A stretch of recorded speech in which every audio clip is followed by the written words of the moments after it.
दोस्तों, क्या तीसरा विश्व युद्ध शुरू हो चुका है? आज पश्चिमी मीडिया से लेकर मिडल ईस्ट के गलियारों तक सिर्फ एक ही खबर आग की तरफ फैल रही है। ईरान के सबसे ताकतवर नेता आयतुल्ला खामेनी के बेटे मुस्तफा खामेनी एक बड़े हमले में घायल हो गए हैं। और इतना ही नहीं, अमेरिकन नेवी ने ईरान के 16 लड़ाकू जहाजों को समंदर की गहराई में दफन कर दिया। क्या ये ईरान के सबसे बड़ी हार है, या फिर ये उस तूफान की आहट है जो पूरी दुनिया को निगल जाएगा? आज बात करेंगे इसी बड़े उलटफेर की। सबसे पहले बात करते हैं मुस्तफा खामेनी की। देखिए, ईरान में मुस्तफा सिर्फ एक नाम नहीं है, उन्हें आयतुल्ला खामेनी के बाद सुप्रीम लीडर माना जाता है। सोर्सेस बता रहे हैं कि अमेरिका ने एक हाई वैल्यू टारगेट ऑपरेशन किया जिसमें मुस्तफा पूरी तरह जख्मी हुए हैं।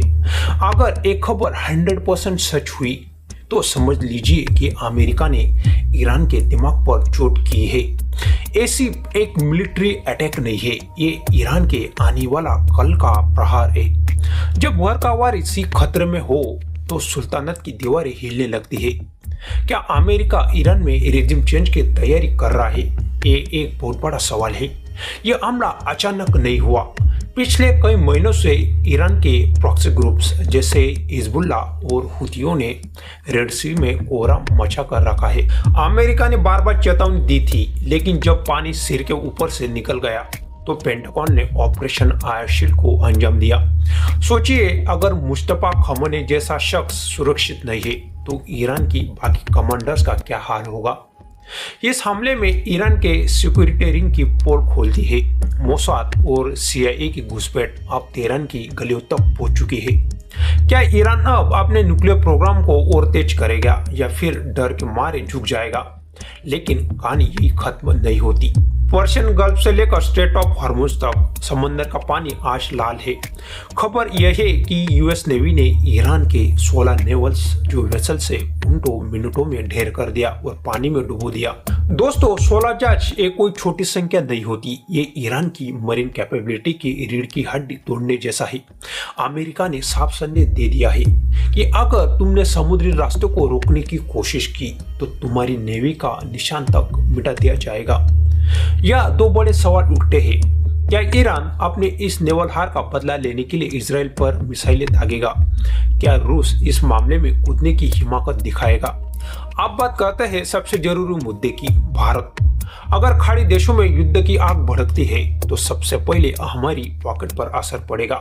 भारत अपनी जरूरत का 80% से ज्यादा तेल आयात करता है। अगर हॉर्मुज की खाड़ी बंद हुई तो पेट्रोल डीजल के दाम आसमान छूने लगेंगे। इतना ही नहीं, लाखों भारतीय मिडिल ईस्ट में काम करते हैं। उनकी सुरक्षा, उनकी नौकरियां और भारत को मिलने वाला रेमिटेंस सब खतरे में पड़ सकता है। क्या भारत को अमेरिका का साथ देना चाहिए जो हमारा स्ट्रैटेजिक पार्टनर है, या ईरान का जहां हमने करोड़ों रुपए जाबाद पोर्ट पर लगाए हैं? ये मोदी सरकार के लिए अब तक की सबसे बड़ी कठिन डिप्लोमेटिक चुनौती है। अब आते हैं सबसे बड़े पॉइंट पर। सोशल मीडिया पर दावे तो बहुत हो रहे हैं, लेकिन हमें ये भी देखना होगा कि क्या ये साइकोलॉजिकल वारफेयर का हिस्सा है।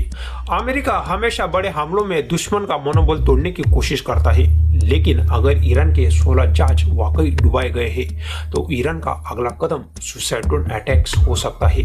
ये युद्ध अब सिर्फ दो देशों का नहीं रहा, ये पूरी दुनिया की इकोनॉमी और तेल की कीमतों को आग लगाने वाला है। दोस्तों, आज मैं आपसे 3 सवाल पूछना चाहता हूँ जिसका जवाब आपको कमेंट बॉक्स में देना होगा। पहला, क्या मुस्तफा खामेनी पर हमला करके अमेरिका ने रेड लाइन क्रॉस कर दी है? दूसरा, क्या ईरान के 16 जहाज गिराने के बाद ईरान को पीछे हट जाना चाहिए या फिर पलटवार करना चाहिए?